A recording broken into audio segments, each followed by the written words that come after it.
Hey guys, welcome back to my channel once again with another new topic. So friends, today we are going to discuss regarding the topics and also their respective MCQs, that is quality control, safety and ethics, which is also a part of your prometric exam for all the Gulf countries.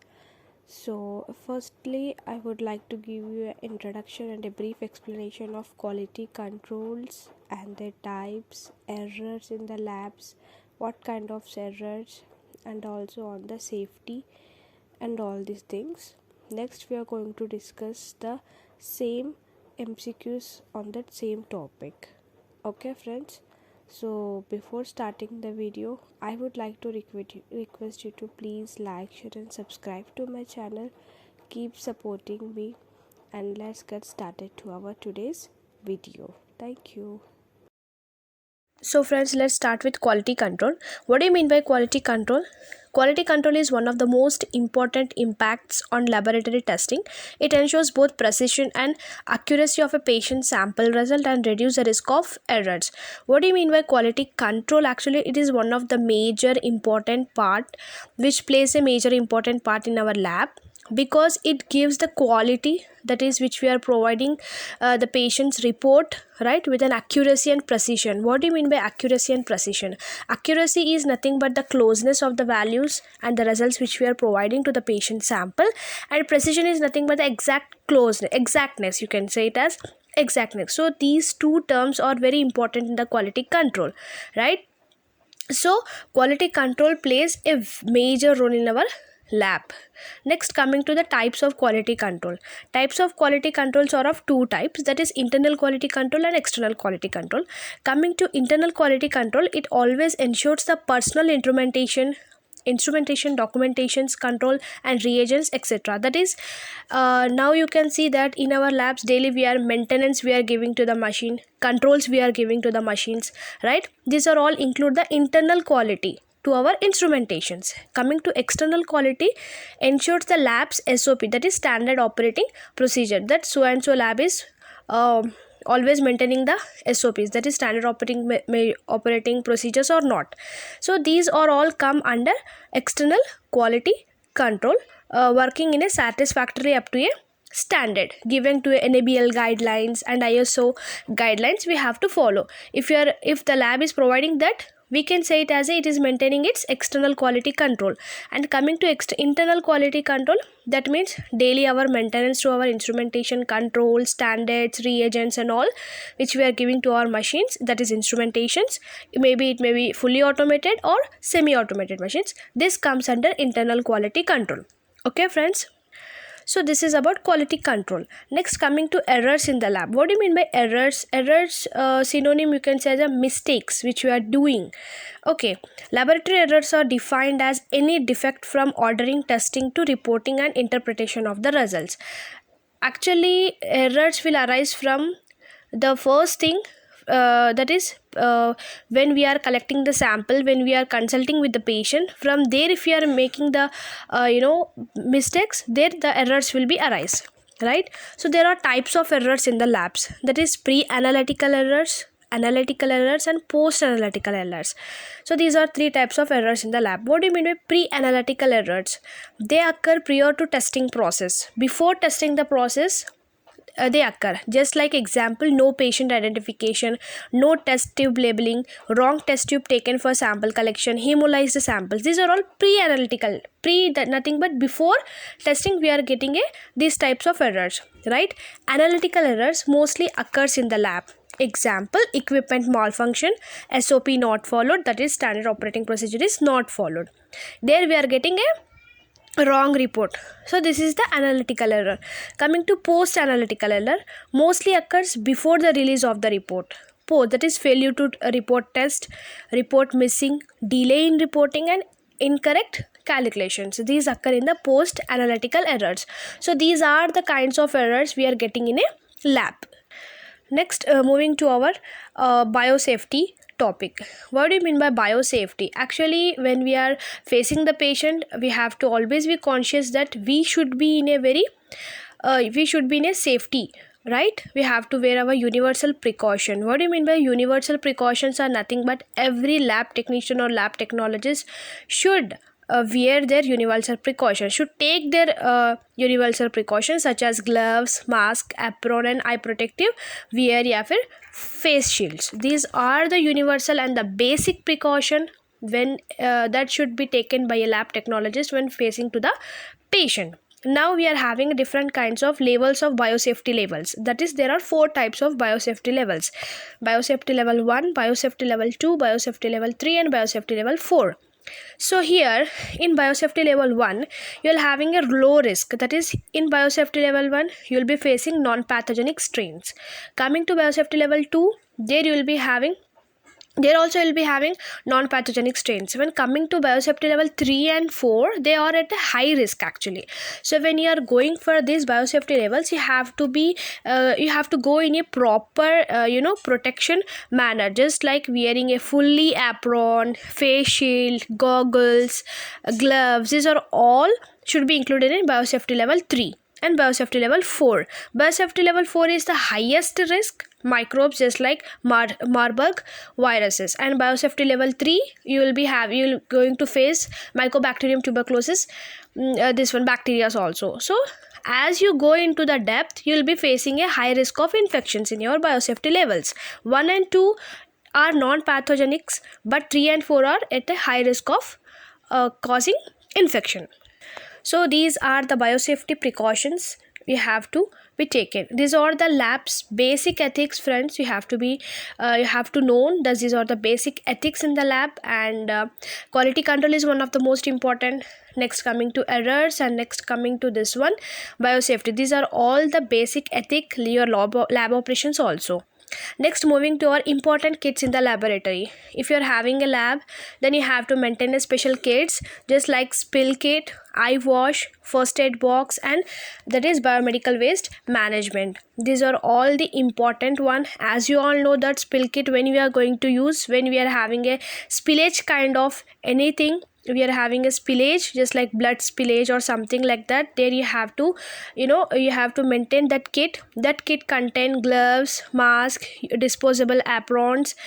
First thing you have to do when something is spillage, you have to keep caution board, and you have to circle the area. You have to filter paper you have to be put on that spillage so that it will observe this one, and you have to be very careful with that area. Coming to eye wash, when you are having a spillage in your eye wash, you have to use immediate eye wash should be used to not get infected.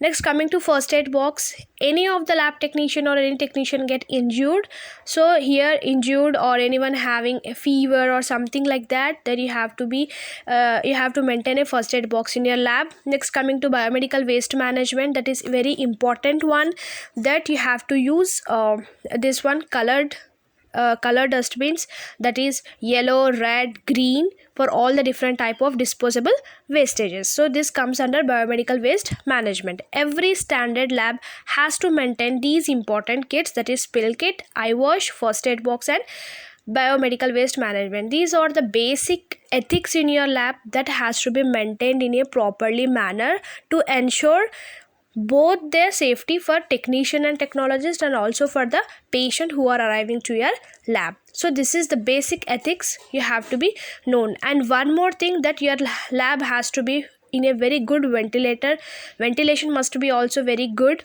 so that you may not get any kind of infections. So these are all the lab ethics. These are the most important lab ethics, lab operations that you have to be known. So next, moving on to our MCQs regarding all this, that is lab operations, safety, quality control, lab ethics and all. So this will be helpful for all the Gulf countries, because every Gulf country exam is asking regarding this one. Safety, quality control, lab ethics is an important topic that every lab technology or technician should know. So let's get started with our today's first question. What is absolutely essential for a good laboratory? Option A, good exhaust system. Option B, adequate ventilation. Option C, adequate lighting. Option D, all the above. So the right answer is, a good laboratory should always having these three kinds of facilities. That is answer D, all the above is important, absolutely essential for a good laboratory. Moving on to our second question. As a laboratory technologist, it's your job to provide option A, timely reports, option B, accurate report, option C, courteous service, and option D, all the above. So the right answer is answer D, all the above. As a laboratory technologist, it's your job to provide all these essential things, that is timely report, accurate reports, and courteous service to your patients. Moving on to our third question. What is permitted in a laboratory?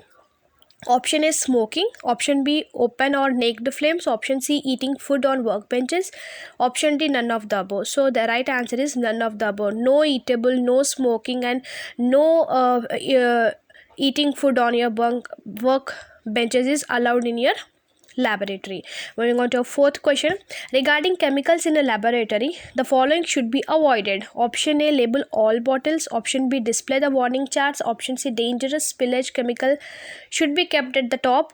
Option D, everyone should be well trained to handle accidents. So the right answer is dangerous spillage chemical should be kept at the top is the right answer. Moving to our fifth question. Which of the following can be avoided? Option A, use only certified safe equipment. Option B, decontaminate all equipment regularly. Option C, as far as possible use glassware only. Option D, regularly test and service biological safety cabinets and fumes cupboards. So the right answer is option C, as far as use only glassware only.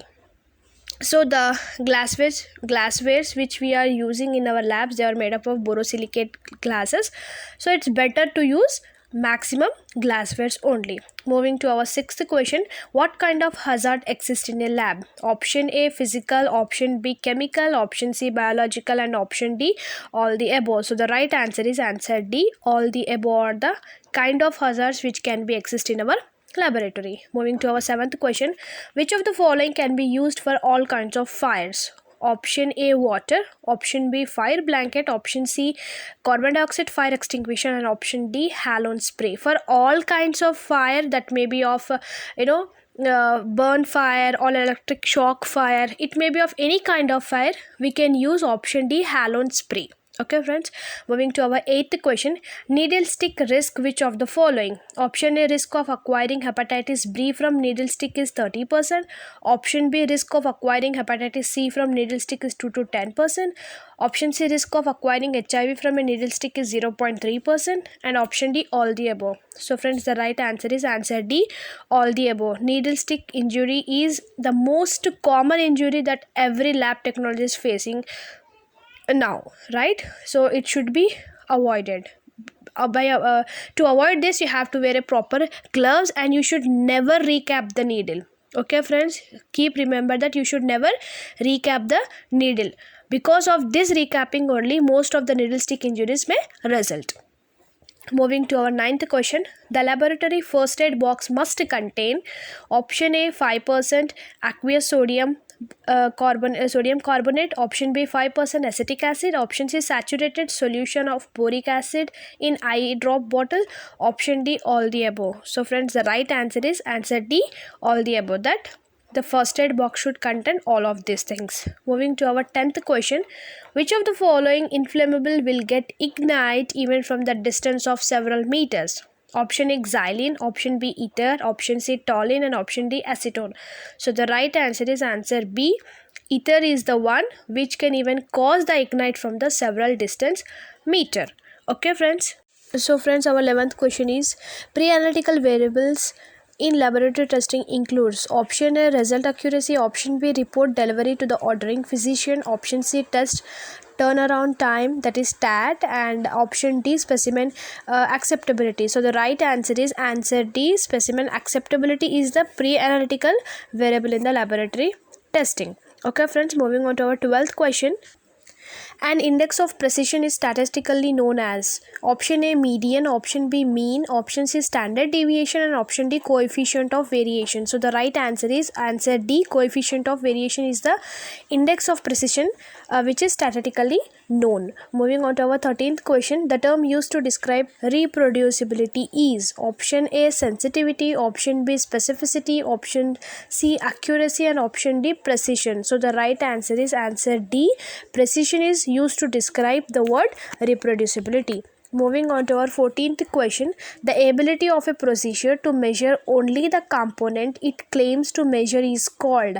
Option A, specificity, option B, sensitivity, option C, precision, and option D, reproducibility. So the right answer is option A, specificity is the procedure to measure only the component, that is specifically we are measuring only that thing, that's why we are giving it as a specificity. Moving to our 15th question, the extent to which measurement agree with the true value of the quantity being measured is known as. Option A, reliability, option B, accuracy, option C, producibility, and option D, precision. So the right answer is option B, accuracy. Okay friends, so these are the theory part and also the part 1 of 15 MCQs.